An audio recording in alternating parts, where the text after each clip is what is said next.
നമസ്കാരം. നമ്മൾ ജീവിക്കുന്ന ഈ ലോകമുണ്ടല്ലോ, ഇത് മുഴുവൻ കണക്കിന്റെ ഒരുപാട് പ്രഹേളികകൾ നിറഞ്ഞതാണ്. അപ്പോ ഇന്ന് നമ്മൾ ചെയ്യാൻ പോകുന്നതെന്താണെന്നറിയോ? അങ്ങനെയുള്ള ഒരു പ്രഹേളികയുടെ കോഡ് പൊളിക്കാൻ സഹായിക്കുന്ന ഒരു കിടിലൻ ഗണിതശാസ്ത്ര ടൂള് പഠിക്കാൻ പോവാണ്. റെഡിയല്ലേ? ശരി, അപ്പോ നമുക്ക് നേരെ കാര്യത്തിലേക്ക് കടക്കാം. ഒരു ഡിസൈൻ പസിൽ നിന്ന് തന്നെ തുടങ്ങിയാലോ? ഓക്കെ, അപ്പൊ ഇതാണ് നമ്മുടെ പ്രശ്നം. ഒരു ചാരിറ്റി ട്രസ്റ്റിന് ഒരു പ്രാർത്ഥനാ ഹാള് പണിയണം. അതിന്റെ ആദ്യത്തെ കണ്ടീഷൻ എന്താണെന്ന് വെച്ചാല് അതിന്റെ വിസ്തീർണം, അതായത് ഏരിയ, കൃത്യം 300 ചതുരശ്ര മീറ്റർ ആയിരിക്കണം. 1 ഇഞ്ച് കൂടാനോ കുറയാനോ പാടില്ല. പക്ഷെ കഥ അവിടെ തീരുന്നില്ല.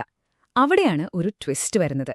ഈ ഹാളിന്റെ നീളവും വീതിയും തമ്മിൽ കണക്ട് ചെയ്യുന്ന ഒരു പ്രത്യേക നിയമം കൂടിയുണ്ട്. ഇപ്പൊ നോക്കിക്കേ, നമ്മൾ ഈ ഡിസൈൻ റൂൾസിനെ കണക്കിന്റെ ഭാഷയിലേക്ക് മാറ്റാൻ പോവാണ്. നമുക്ക് വീതിയെ എക്സ് എന്ന് വിളിക്കാം, അല്ലേ? അപ്പൊ നിയമം അനുസരിച്ച് നീളം എന്താകും? 2x+1. ശരിയല്ലേ? ഇനി ഏരിയ കണ്ടുപിടിക്കാൻ നീളവും വീതിയും ഗുണിക്കണം. അതായത് x ഗുണിക്കണം 2x+1. അതെത്രയായിരിക്കണം? നമ്മുടെ ആദ്യത്തെ കണ്ടീഷൻ, അതെ, 300.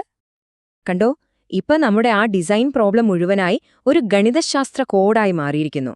ഇനി നമ്മുടെ മുന്നിലുള്ള ഒരേ ഒരു വെല്ലുവിളി ഈ കോഡ് എങ്ങനെ ക്രാക്ക് ചെയ്യാമെന്നുള്ളതാണ്. നമുക്ക് നോക്കാം. നമ്മൾ ഈ പരിഹരിക്കാൻ പോകുന്ന കോഡിനുണ്ടല്ലോ, ഒരു ഒഫീഷ്യൽ പേരുണ്ട്. അതിനെയാണ് നമ്മൾ ദ്വിമാന സമവാക്യം, അല്ലെങ്കിൽ ഇംഗ്ലീഷിൽ ക്വാഡ്രാറ്റിക് ഇക്വേഷൻ എന്ന് പറയുന്നത്. അപ്പൊ ആദ്യം തന്നെ ഇതിന്റെ ഒരു ബേസിക് സ്ട്രക്ചർ എന്താണെന്ന് നമുക്ക് മനസ്സിലാക്കാം. ഇതാണ് എല്ലാ ദ്വിമാന സമവാക്യങ്ങളുടെയും ഒരു ബ്ലൂ പ്രിന്റ് എന്ന് പറയുന്നത്. ചിലപ്പോൾ കാണാൻ കുറച്ച് വ്യത്യാസമൊക്കെ ഉണ്ടാകും, പക്ഷെ അടിസ്ഥാനപരമായി എല്ലാ ഇക്വേഷനും ഈ ഒരു ഫോർമാറ്റിലായിരിക്കും. പക്ഷേ ഒരു പ്രശ്നമുണ്ട്. ചില സമവാക്യങ്ങള് നമ്മളെ ഒറ്റനോട്ടത്തിൽ പറ്റിക്കാൻ ശ്രമിക്കും.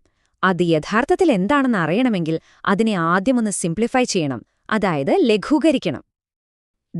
ഈ 2 ഉദാഹരണങ്ങളൊന്ന് നോക്കിക്കേ. ആദ്യത്തേത് കണ്ടാൽ ഒരു ക്യൂബിക് ഇക്വേഷനാണെന്നേ തോന്നൂ, അല്ലേ? പക്ഷെ അതിനെ സിംപ്ലിഫൈ ചെയ്ത് വരുമ്പോഴോ അതൊരു പെർഫെക്റ്റ് ക്വാഡ്രാറ്റിക് ഇക്വേഷനായി മാറുന്നു. ഇനി രണ്ടാമത്തേത് നോക്കൂ. അത് കണ്ടാൽ ഒരു ക്വാഡ്രാറ്റിക് ഇക്വേഷനാണെന്ന് തോന്നും, പക്ഷെ സത്യത്തിൽ അതൊരു ലീനിയർ ഇക്വേഷൻ മാത്രമാണ്.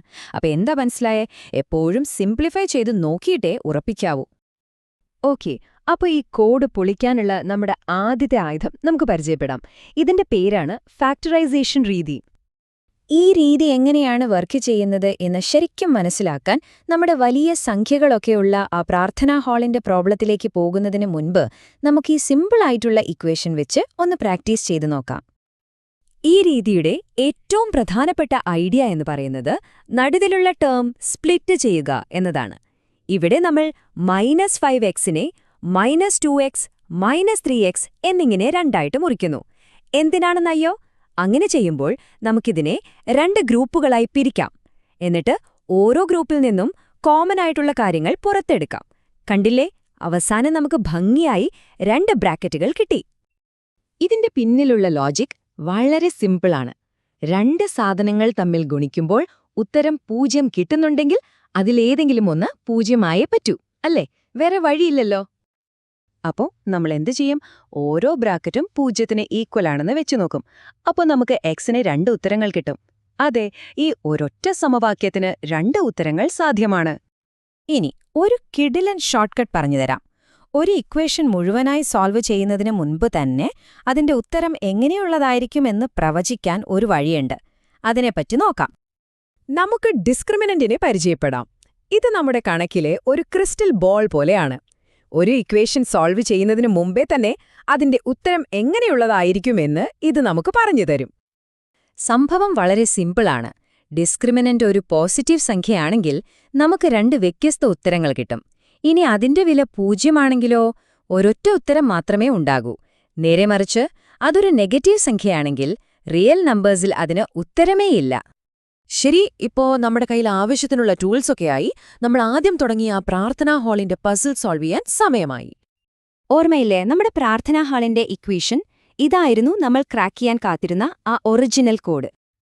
നമ്മൾ നേരത്തെ പഠിച്ച അതേ ഫാക്ടറൈസേഷൻ ടെക്നീക്ക് ഇവിടെ ഉപയോഗിക്കുമ്പോൾ ആ കാണാൻ വലിപ്പമുള്ള ഇക്വേഷൻ ഈ 2 സിമ്പിൾ ബ്രാക്കറ്റുകളായി മാറും.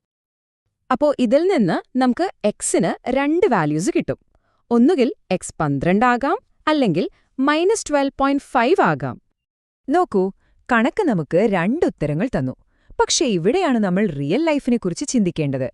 എക്സ് എന്ന് പറയുന്നത് ഹാളിന്റെ വീതിയല്ലേ? ഒരു വീതിക്ക് എപ്പോഴെങ്കിലും നെഗറ്റീവ് ആവാൻ പറ്റുമോ? ഇല്ലല്ലോ. അതുകൊണ്ട് ആ -12.5 എന്ന ഉത്തരം നമുക്കങ്ങ് ഒഴിവാക്കാം. അങ്ങനെ നമുക്ക് ഫൈനൽ ആൻസർ കിട്ടി. വീതി 12 മീറ്റർ, നീളം അതായത് 2x+1 25 മീറ്റർ. ഇത് രണ്ടും കൂടി ഗുണിച്ചു നോക്കൂ. 12 × 25 കൃത്യം 300 ചതുരശ്ര മീറ്റർ. നമ്മുടെ പ്രഹേളിക സോൾവായി. അപ്പോ ഈ കോഡ് പൊളിക്കാനുള്ള താക്കോല് ഇപ്പൊ നിങ്ങളുടെ കയ്യിലുണ്ട്. ഇനി ചുറ്റും ഒന്ന് കണ്ണോടിച്ചു നോക്കൂ. ഇതുപോലെ പരിഹരിക്കപ്പെടാനായി കാത്തിരിക്കുന്ന എത്രയെത്ര പ്രശ്നങ്ങളാണ് നമുക്ക് ചുറ്റുമുള്ളത്. ചിന്തിച്ചു നോക്കൂ.